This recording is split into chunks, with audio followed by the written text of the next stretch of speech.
Apa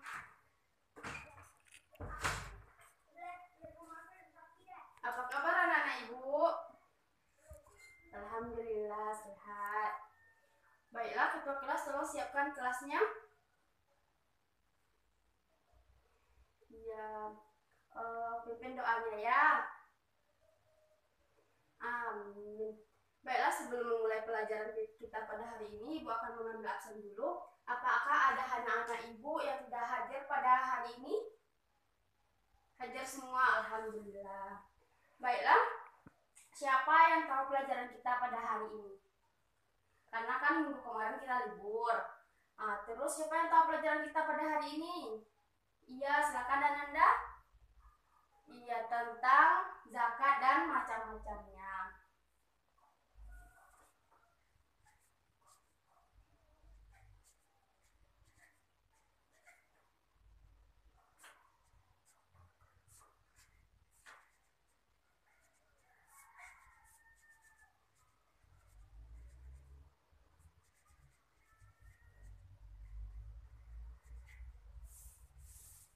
Iya, pelajaran kita kepada hari ini itu tentang zakat dan macam-macamnya.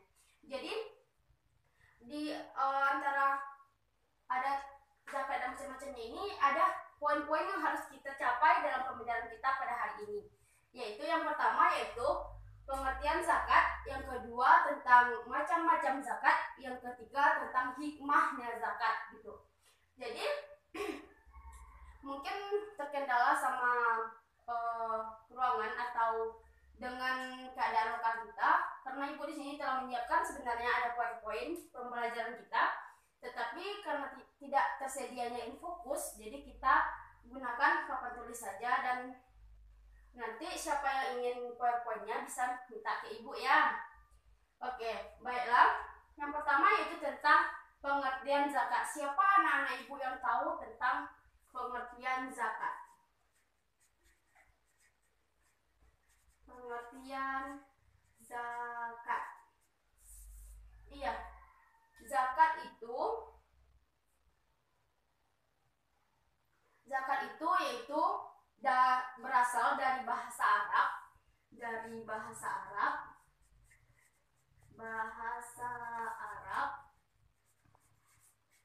Siapa tahu menurut bahasanya? Yaitu az-zakah.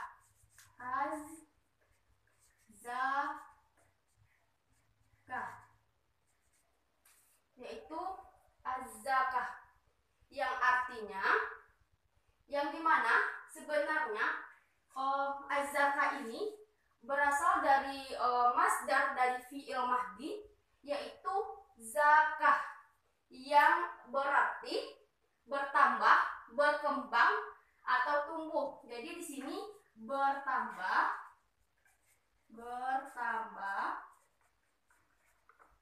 berkembang,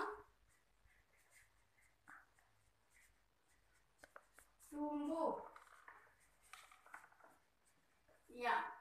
Jadi zakat itu berasal dari bahasa Arab yang arti yaitu az-zakah, masdar fi'il mahdi dari zakah yang artinya bertambah, berkembang dan tumbuh.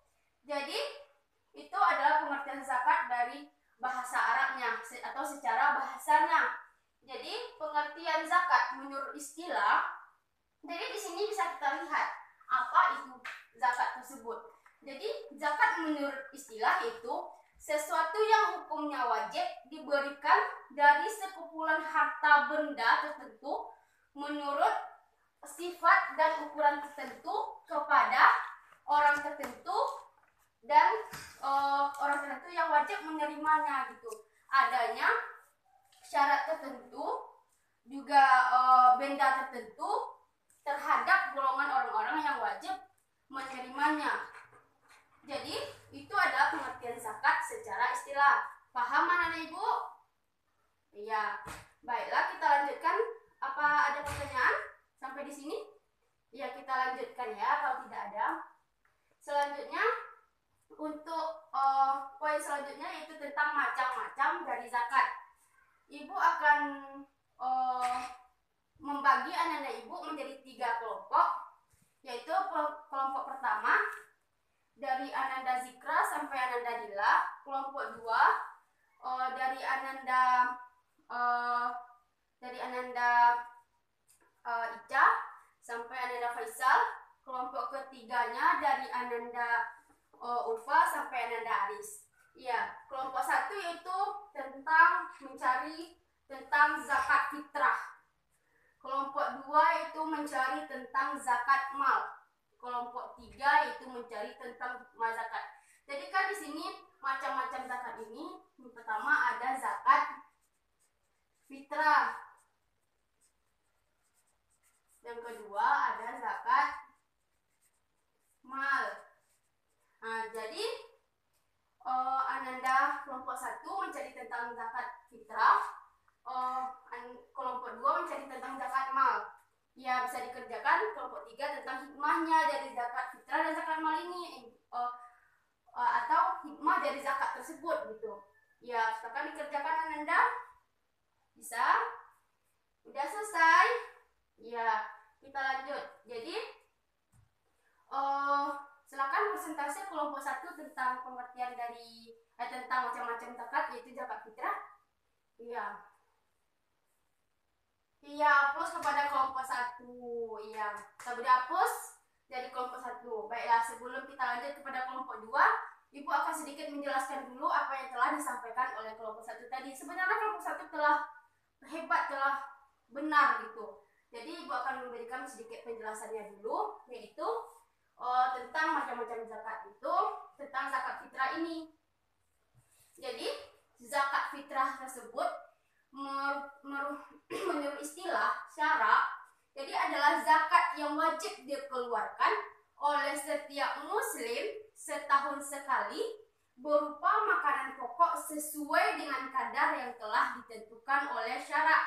Jadi di sini dikeluarkannya zakat fitrah ini sebelum oleh setiap umat muslim, jadi berupa makanan pokok sesuai dengan kadar yang telah ditentukan gitu. Nanti sebelum kita membayar zakat fitrah ini, adanya ketentuan dari MUI terlebih dahulu tentang berapa yang harus kita keluarkan setiap tahunnya. Ini wajib terhadap orang-orang yang mampu gitu. Jadi tujuan dari zakat fitri ini apa, Bu? Ya, tujuan dari zakat fitri ini, maksud Ibu, zakat fitrah ini, yaitu yang pertama memenuhi kebutuhan orang-orang miskin pada hari raya Idul Fitri, dan untuk menghibur mereka dengan sesuatu yang menjadi makanan pokok penduduk negeri tersebut. Jadi gunanya itu kan kita kan orang mampu gitu. Jadi kita mampu rasanya untuk memberikan gitu. Jadi karena kita mampu, kita berikan kepada orang-orang miskin tersebut gitu. Karena agar mereka juga ikut merasakan hari raya besar gitu, hari raya besar Idul Fitri pada hari itu gitu. Jadi itulah tujuannya. Paham anak-anak Ibu? Iya, bentar. Apa ada pertanyaan sampai di sini? Enggak. Udah, kita lanjut ya. Selanjutnya itu syarat wajib. Syarat wajib zakat fitrah. Syaratnya yaitu syarat wajib. Nah, yang pertama harus Islam. Ya, yang pertama itu harus Islam. Zakat fitrah itu diberikan atau dikeluarkan oleh orang-orang yang muslim, yaitu orang-orang Islam. Kalau nggak Islam gimana, Bu? Wajib nggak dia? Tentu tidak. Iya. Kita lanjutkan yang kedua, lahirnya sebelum terbenam matahari pada hari raya penghabisan bulan Ramadan gitu. Jadi lahir dia itu harus sebelum terbenam matahari pada hari penghabisan bulan Ramadan. Misalnya gitu, dia lahir sebelum habis bulan Ramadan. Misalnya pada sore hari terakhir penghujung Ramadan, ke-30 Ramadannya gitu kan, dia baru lahir, maka dia juga wajib mengeluarkan zakat fitrah ini.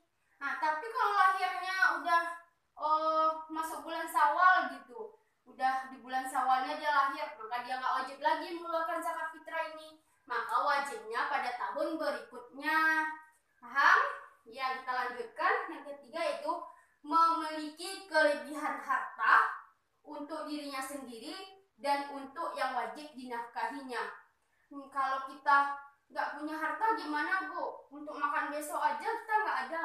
Kita wajib nggak Bu nerima? Maksudnya kita wajib nggak Bu mengeluarkan zakatnya? Tentu tidak. Karena yang wajib itu adalah orang-orang yang mempunyai kelebihan harta. Kalau kita nggak sanggup, kalau buat makan besok aja kita nggak sanggup, buat gimana mengasih zakatnya Bu? Ya tentu kita dikasih orang lagi. Kita adalah orang yang termasuk golongan orang yang berhak menerima zakat gitu. Iya, lanjut. Selanjut, iya. Selanjutnya itu waktu dan hukum membayar zakat fitrah.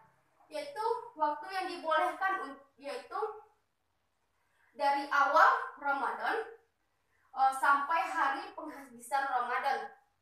Jadi dari awal Ramadan ini udah bisa gitu. Misalnya masuk tanggal 1 Ramadan, udah boleh dong mengeluarkan zakat fitrahnya. Tapi jika belum masuk bulan Ramadan, berarti belum boleh gitu melaksanakan atau membayar zakat fitrah tersebut sampai penghabisan bulan Ramadan. Yang kedua, waktu wajibnya yaitu mulai terbenam matahari penghabisan Ramadan. Jadi penghabisan Ramadan itu mulai terbenam matahari, itu adalah waktu wajibnya. Udah terbenam matahari nih pada akhir bulan Ramadan, malamnya kita bayar zakatnya, itu adalah waktu wajibnya. Yang ketiga, waktu yang lebih baik yaitu yang sunnahnya, yaitu dibayar sesudah sholat subuh sebelum pergi sholat hari raya. Misalnya gini, pada subuh hari, pada kan udah selesai sholat subuh, sebelum kita pergi sholat Idul Fitri, sholat hari rayanya, kita bayar dulu zakat kita gitu. Nah itu adalah waktu baiknya, waktu sunnahnya. Yang keempat, waktu makruhnya gitu, yaitu membayar fitrah sesudah hari raya, tetapi sebelum matahari pada hari raya gitu. Jadi setelah pulang sholat tuh masih boleh nggak Bu membayarnya? Boleh, tapi hukumnya makruh. Nah, tapi lebih baik kan waktu-waktu yang Ibu sebutkan yang tadi gitu. Terus setelah itu waktu haramnya yaitu apabila sengaja dibayar sesudah terbenam matahari pada hari raya, yaitu kan sebelum kita sengaja gitu mengulur-ulur waktunya, nantilah. Terus setelah terbenam matahari pada hari raya itu baru kita bayar, itu nggak sah lagi zakat kita gitu. Jadi hukumnya haram. Jadi selanjutnya kepada kelompok 2 tentang zakat mal. Yang tentang zakat fitrah tadi mengerti nggak Anak Ibu? Paham nggak? Iya paham. Lanjut kepada kelompok 2. Iya, terima kasih kepada kelompok 2. Sungguh penjelasan yang sangat luar biasa gitu kan. Di kelompok 2 kompakannya juga luar biasa. Iya, kita lanjut sedikit Ibu jelaskan tentang zakat mal ini secara ringkasnya saja. Zakat mal tersebut seperti yang telah dijelaskan oleh kelompok 2 tadi, yaitu menurut bahasa atau etimologinya mal adalah harta, ialah sebagai sesuatu yang diinginkan sekali oleh manusia untuk dimilikinya, memanfaatkan dan menyimpannya. Jadi zakat mal ini barang atau sesuatu yang sangat-sangat diinginkan oleh setiap manusia gitu. Jadi itu adalah zakat mal, yaitu ialah segala sesuatu yang dimiliki, dikuasai dan dipergunakan. Nah, itu adalah pengertiannya secara bahasa. Jadi syarat-syarat apa aja gitu yang wajib dikeluarkan oleh zakatnya gitu. Dikeluarkan zakatnya. Yang pertama syaratnya yaitu harta tersebut harus didapat dengan cara yang halal. Jadi kalau hartanya nggak halal, nggak wajib kita itu berzakat. Soalnya hartanya nggak halal. Kalau bisa sangat-sangat dianjurkan sekali gitu. Kita diwajibkan sekali kalau harta kita itu sebaiknya harta yang kita cari dengan halal. Nah, selanjutnya harta tersebut berkembang dan berpotensi untuk dikembangkan. Jadi misalnya orang tersebut mempunyai satu buah toko kecuali toko. Walaupun untuk rumah ya. Jadi tokonya pertama ada satu, misalnya kayak toko baju, terus udah berkembang, sangat berkembang. Setelah itu dia bikin toko lagi, kan sangat berkembang gitu tokonya. Gitu. Atau usahanya punya ternak sapi, satu sapi. Satu sapi. Terus udah banyak sapinya banyak. Terus setelah itu kan udah banyak, jadi itu wajib diberikan atau hartanya itu berkembang gitu. Kan berkembang sapinya banyak, jadi wajib dikeluarkan zakatnya. Terus milik penuh gitu. Jadi hartanya sapi ini milik dia sendiri gitu. Milik dia sendiri, bukan ini sapi banyak ada 40 ekor. Tapi yang pemiliknya ada 15 orang gitu. Udah 15 orang pemiliknya. Itu nggak wajib kita berikan zakatnya karena bukan milik kita semuanya gitu. Setelah itu mencapai nisabnya gitu. Mencapai nisab yang akan kita mengeluarkan zakatnya. Mencapai banyaknya gitu. Banyaknya misalnya nisabnya segini, harus sampai gitu. Setelah itu sudah mencapai 1 tahun kepemilikan. Jadi sapi ini harus sampai 1 tahun kepemilikan kita. Kalau setengah tahun dulu sapi kita udah 50, berarti belum wajib dikeluarkan zakatnya. Tapi kalau udah sampai 1 tahun baru wajib. Setelah itu sudah terpenuhi kebutuhan pokok. Jadi dengan harta kita yang sebanyak ini, sapi kita yang sebanyak ini, sudah terpenuhi kebutuhan pokok kita. Tapi kalau harta kita segini gitu, keluarga kita misalnya sapi kita ada 40 ekor, keluarga kita lebih banyak lagi butuh ke sini gitu, nggak terpenuhi oleh ini kebutuhan pokok kita, jadi belum wajib dikeluarkan zakatnya. Selanjutnya yang berhak menerima zakat tersebut. Jadi orang-orang yang berhak menerima zakat tersebut yaitu yang satu, orang yang wajib pertama fakir. Fakir. Fakir itu siapa tahu anak ibu yang fakir itu? Iya, pintar sekali Ananda. Ya, fakir itu adalah orang yang tidak memiliki harta yang sangat-sangat, hidupnya sangat susah, gak ada yang mau dimakan gitu kan. Selanjutnya yang kedua miskin. Miskin gak sama Bu sama fakir? Iya, sebenarnya miskin sama fakir ini hampir sama. Tetapi fakir ini lebih susah lagi dari orang miskin ini, udah fakir sekali gitu. Jadi miskin ini di bawah fakir gitu. Tapi dia masih berhak menerimanya. Selanjutnya itu amil. Yang ketiga yaitu mu'alaf. Ya, yang keempat itu mu'alaf. Siapa yang tahu mu'alaf ini siapa? Orang apa gitu? Mu'alaf ini orang loh, orang. Mu'alaf misalnya awalnya ibu ini gitu kan, bukan dari agama Islam, tapi dari misalnya dari Nasrani ibu ini kan. Terus ibu baru masuk Islam, dinamakan ibu adalah seorang mu'alaf. Kenapa berhak ibu gitu kan? Karena mungkin saja gitu, karena ibu baru masuk Islam, jadi agak kekurangan sedikit karena mungkin diasingkan oleh keluarga atau bagaimana, jadi perlu kita bantu orang ini.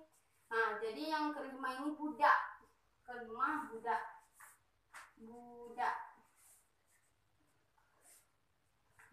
Jadi budak ini Bu, budak itu kan gak ada Bu pada saat sekarang.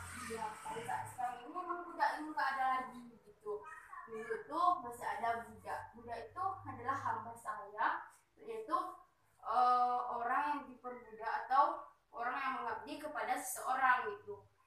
Jadi yang keenam itu garim. Garim itu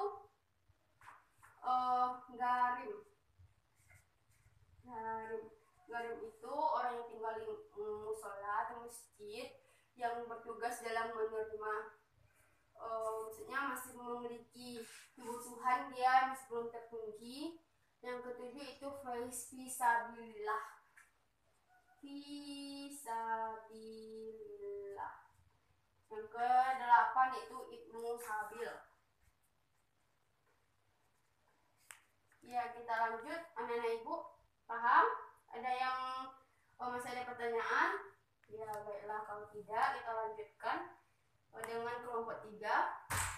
Ya, terima kasih kepada kelompok 3 tentang zakatnya. Berikan aplaus dulu kepada kelompok 3. Ya, sedikit ibu berikan penjelasan secara ringkas saja. Yaitu yang pertama, zakat memberikan jiwa seseorang mukmin dari bahaya. Itu membersihkan jiwa seseorang seorang muslim dari bahaya yang ditimbulkan dosa dan kesalahan-kesalahan serta dampak buruk di dalam hati itu. Yang kedua, meringankan beban orang muslim yang memiliki hutang dengan cara menutup hutang serta kewajiban yang mesti ditunaikan dari hutang. Jadi dengan kita berikan zakat tersebut, jika dia punya hutang, kita ringankan hutangnya gitu.